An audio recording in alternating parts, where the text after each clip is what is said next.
Matrix दे रखी है और इस मैट्रिक्स के लिए हमें आइडेंटिटी प्लस एम स्क्वायर यानी कि ये एक मैट्रिक्स पॉलिनोमियल है, उसका ट्रेस फाइंड आउट करना है। ट्रेस फाइंड आउट करने का मीनिंग हुआ कि अगर हमें इनके आइगन वैल्यूज मिल जाएं, आई के आइगन वैल्यू हम जानते हैं, एम और एम स्क्वायर के आइगन वैल्यू मिल जाएं, तो हम रेस्पेक्टिव ट्रेस निकाल सकते हैं। यहाँ पर एल्फा को डिफाइन किया गया है 2 पाई आयोटा अपॉन 5, यानी कि एल्फा जो है वो फिफ्थ रूट ऑफ यूनिटी है। आप यहाँ पर समझ गए होंगे। अगर मैं एम की बात करूं, मैट्रिक्स एम यहाँ पर एक अपर ट्रायंगुलर मैट्रिक्स है और अपर ट्रायंगुलर मैट्रिक्स की जो आइगन वैल्यूज होती हैं वो उसके डायगोनल एलिमेंट्स होते हैं। तो इस मैट्रिक्स एम की जो आइगन वैल्यू होंगी वो होंगी 1 alpha, alpha square, alpha cube, alpha raise to the power 4। और ये क्योंकि ये फिफ्थ रूट ऑफ यूनिटी है तो हम यहाँ पर ये जानते हैं 1 plus alpha square plus alpha cube plus alpha raise to the power 4 equals to 0 और alpha raise to the power 5 equals to 1। ये सेम वैसे ही है जैसे कि हमारा क्यूब रूट ऑफ यूनिटी होता है 1 plus omega square equals to 0 and omega cube equals to 1। ठीक इसी तरह क्योंकि अब हमें m की आइगन वैल्यू पता है तो हम m स्क्वायर की आइगन वैल्यूज को बता सकते हैं। वो क्या होगी 1 plus alpha square plus alpha raise to the power 6 और ये होगी, ये कॉमा रहेगा यहाँ पर, alpha raise to the power 8। यहाँ पर क्योंकि हम जानते हैं कि alpha raise to the power 5 equals to 1 होगा तो ये एल्फा होगा और ये एल्फा क्यूब होगा। यहाँ से अब हमें क्या पता चलता है कि आइगन वैल्यूज एम स्क्वायर के क्या होंगी, वो होंगी 1 एल्फा, मैं सीक्वेंस में लिखता हूँ, 1 एल्फा स्क्वायर, एल्फा और एल्फा क्यूब, ये होंगी 1 2 3 4। एक आइगन वैल्यू मिस है, alpha raise to the power 4 यहाँ पर आएगा और ये होगा एल्फा। इस तरह से 1 का स्क्वायर 1 2 फिर 4 फिर 6 यानी कि एल्फा, फिर 8 यानी कि 3। अब ठीक है, अब हमें चाहिए था आइगन वैल्यू आइडेंटिटी एम और एम स्क्वायर की। तो हमारे पास आइडेंटिटी की जो आइगन वैल्यूज हैं वो 1 1 1 5 टाइम्स 1 लेंगे और एम की जो आइगन वैल्यू है 1 alpha, alpha square, alpha cube, alpha 4। M square की eigenvalue 1 alpha square, alpha के power 4, alpha cube, sorry alpha और एल्फा क्यूब। अब हमें प्लस करना था इन सभी को, तो प्लस करेंगे क्योंकि हमें तो प्लस की आइगन वैल्यू चाहिए थी।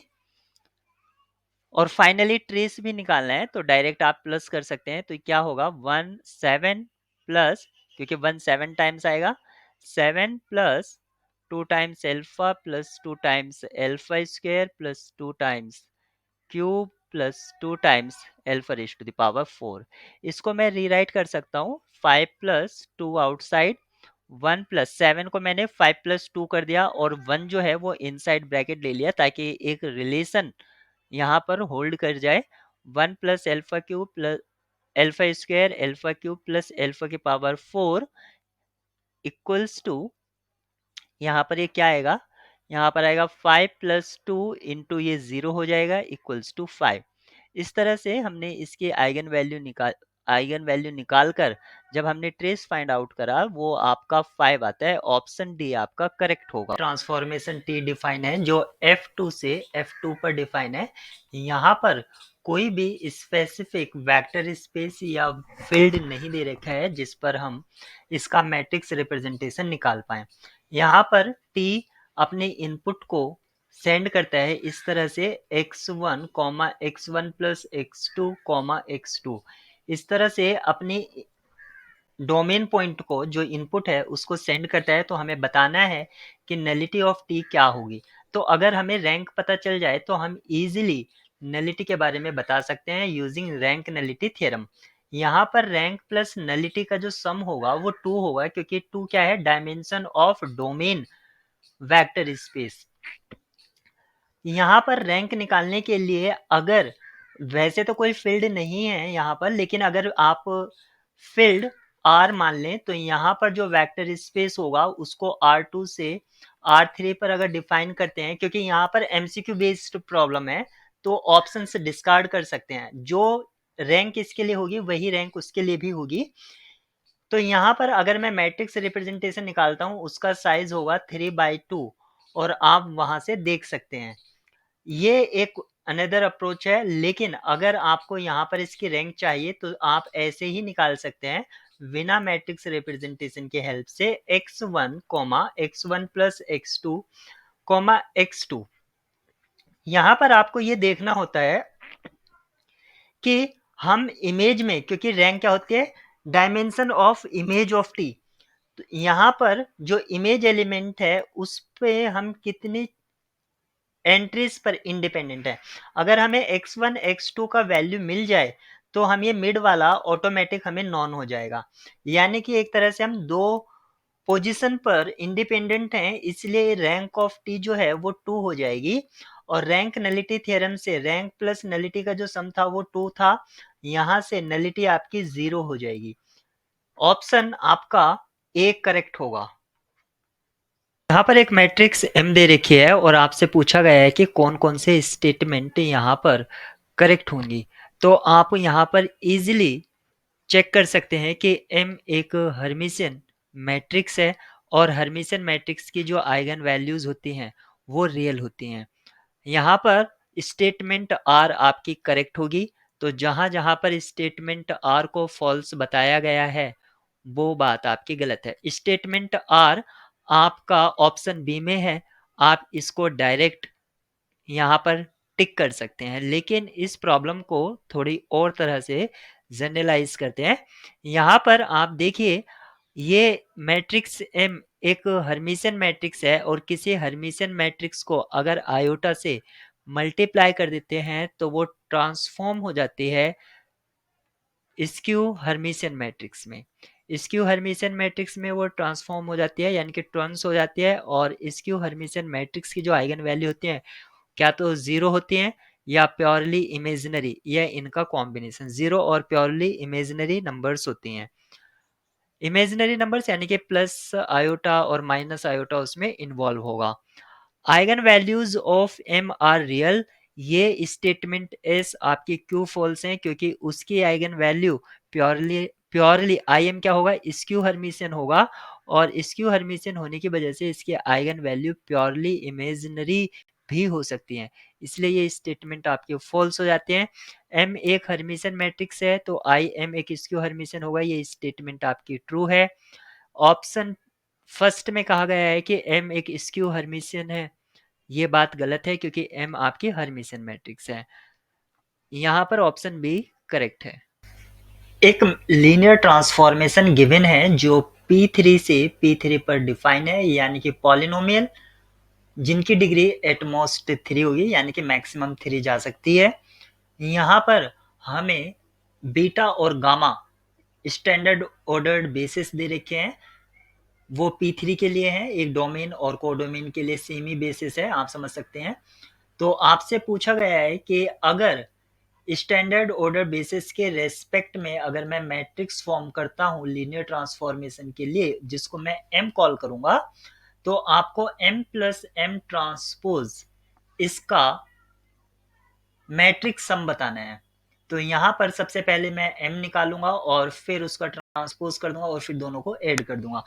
तो किसी लीनियर ट्रांसफॉर्मेशन का मैट्रिक्स फाइंड आउट करने के लिए आप उसके डोमेन में जो पॉइंट्स हैं स्टैंडर्ड ऑर्डर बेसिस के एज ए इनपुट कंसीडर करते हैं और आउटपुट को एज अ लीनियर कॉम्बिनेशन में लिखते हैं।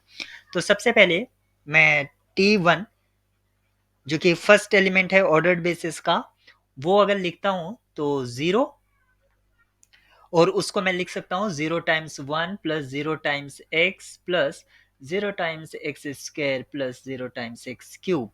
सेकेंड एलिमेंट है x, उसको मैं अगर लिखता हूँ तो ये मुझे मिलेगा x माइनस 1, और इसको मैं लिख सकता हूँ minus 1 times 1 plus 1 times x plus 0 times x plus 0 times x square plus 0 times x cube.